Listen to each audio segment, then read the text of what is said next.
बाबा का ढाबा। शहर के घंटाघर के पास एक बूढ़ा बूढ़ी एक छोटा सा ढाबा चलाते थे। दोनों एक दूसरे का सहारा थे और किसी तरह अपना पेट पाल रहे थे, लेकिन महंगाई ने उनका जीना मुश्किल कर दिया था। आज सुबह से सिर्फ 2 ग्राहक आए हैं और शाम के 5 बज गए हैं। कुछ समझ में नहीं आ रहा कि क्या करें। वो सब कह रहे हैं कि बाजार में मंदी आ गई है, इसीलिए सबकी गिराई नहीं चल रही। और बुढ़ापे में पैसों के लिए इतनी मगजमारी करनी पड़ रही है। अभी तो हाथ पैर चल रहे हैं तो काम धाम हो जाता है, बिस्तर पर आ गए तो पता नहीं कैसे चलेगा।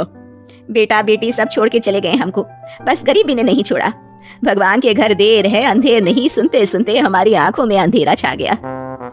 कल भी बचा हुआ खाना कुत्तों को देना पड़ा था, आज भी यही करना पड़ेगा। रोज की तरह आज भी ग्राहकी नहीं हुई थी। रात को बाबा और अम्मा सड़क किनारे बने अपने ढाबे में ही सो जाते हैं। अगले दिन सुबह सुबह ही एक ग्राहक आ जाता है। बाबा जरा एक चाय और एक कचौरी तो देना।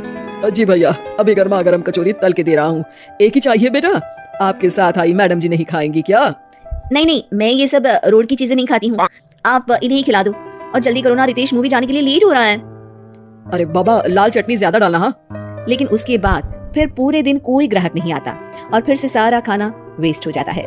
ये सिलसिला कई दिनों तक चलता है और तभी एक दिन एक लड़का वहाँ अपना मोबाइल लहराते हुए पूछता है, हेलो दोस्तों, कैसे हैं आप सब? ठीक ही होंगे, मैं भी ठीक हूँ। और आज हम हैं किशनगंज के बाबा के ढाबे पर। चलिए देखते हैं कि बाबा क्या क्या बनाते हैं। बाबा, तो आज क्या खास बनाया है आपने? अरे भैया जी, आज ये समोसे बनाए हैं, कितने बांध दूं आपको?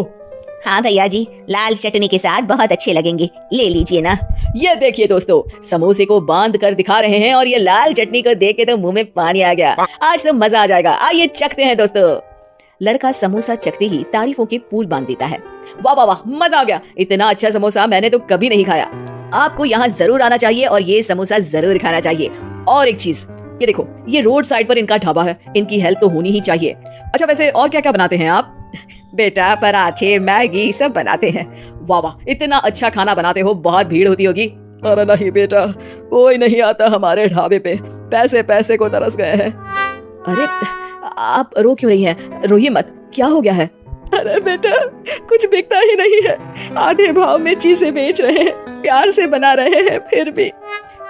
तो आप दोनों ही हैं, कोई बच्चे बच्चे नहीं है क्या आपके? अरे बेटा, जो है वो हमें छोड़ के कहीं चला गया है, उसके कारण ही हमें ऐसे दिन देखने पड़ रहे हैं। जो थोड़ा बहुत पैसा हमने इस ढाबे से बनाया था वो सब लेकर भाग गया था। ओह, देखिए आप चिंता मत करिए, मैं आपका वीडियो सोशल मीडिया पर डालने वाला हूँ और फिर देखना कितनी जल्दी लोग आपकी मदद के लिए आगे आएंगे। वो लड़का अपने कैमरा से बाबा के ढाबे का वीडियो बनाता है और सोशल मीडिया पे शेयर कर देता है। वीडियो बहुत तेजी से वायरल हो जाता है और कुछ ही घंटों में वीडियो में दिए अकाउंट में करीब 1 लाख रुपए जमा हो जाते हैं। लड़का अगले दिन फिर ढाबे पे जाता है। बाबा आप रोइए मत, पब्लिक ने आपका सारा दुख दूर कर दिया है, आपके खाते में 1 लाख रुपए आ गए हैं। अब टेंशन लेने की कोई बात नहीं है, टेंशन भूल जाइए और मजे कीजिए। अरे बेटा, तुम्हारा हम कैसे धन्यवाद करें, तुम्हारे कारण इस दुकान पर आज इतनी भीड़ लगी है, वरना हम दोनों ने तो उम्मीद ही छोड़ दी थी। अरे चुप चुप जियो बेटा, तुमने आज एक गरीब का भला किया है, भगवान तुम्हें बहुत तरक्की देंगे। बाबा की कहानी सोशल मीडिया के बाद टीवी पर भी फेमस हो जाती है और टीवी पर बाबा का बेटा उनकी कहानी देख लेता है और उसकी नजर बाबा के खाते में आए रुपयों पर पड़ती है। 1 लाख रुपया, वो भी एक दिन में? अरे ऐसा ही चलता रहा तो ये दोनों तो करोड़पति हो जाएंगे और मैं ऐसा ही रह जाऊंगा। लगता है यही समय है इनके पास वापस जाने का। 2-3 इमोशनल डायलॉग चिपका दूंगा, दोनों मान जाएंगे। और ये देखकर बाबा का बेटा उनके पास वापस चला जाता है। अब बाबा मैं आ गया, बाबा अब मैं आ गया हूँ, आप चिंता मत कीजिए, मैं आपकी पूरी मदद करूंगा। अब तो मेरी आंखें खुल गई है बाबा। अरे बेटा, कितना याद करते थे तुझे मेरे लाल, अपने बूढ़े माँ बाप को छोड़ के अब कहीं मत जाना। अरे नहीं नहीं माँ, तब तो मेरी मजबूरी थी, लेकिन अब नहीं, मुझे माफ कर दीजिए माँ बाबूजी। बाबा काफी नरम दिल के इंसान थे और बेटे के आने की खुशी उनके लिए पैसों से कहीं ज्यादा होती है। वो अपने बेटे को माफ कर देते हैं। बेटा, हम तो कुछ साल में बचेंगे भी या नहीं कोई भरोसा नहीं, लेकिन तू मेहनत करके ये ढाबा चलाना, और इसलिए आज से मैं ये ढाबा और ये पैसे तेरे नाम करता हूँ। अब हमारी तो उम्र हो गई है, अब तू काम करना और हम घर बैठकर खाएंगे। ये कहकर बाबा सारा पैसा अपने बेटे को दे देते हैं और आराम से अपनी पत्नी को लेकर अपने पुराने घर चले जाते हैं। ढाबे पर काफी भीड़ बढ़ती है। कुछ दिन में ही बेटा काफी पैसे कमा लेता है। एक दिन जब व्लॉगर लड़का वहाँ पहुँचता है तो देखता है ढाबा बंद है। वो बाबा के पास जाता है। अरे बाबा, आपने अपना ढाबा क्यों बंद कर दिया?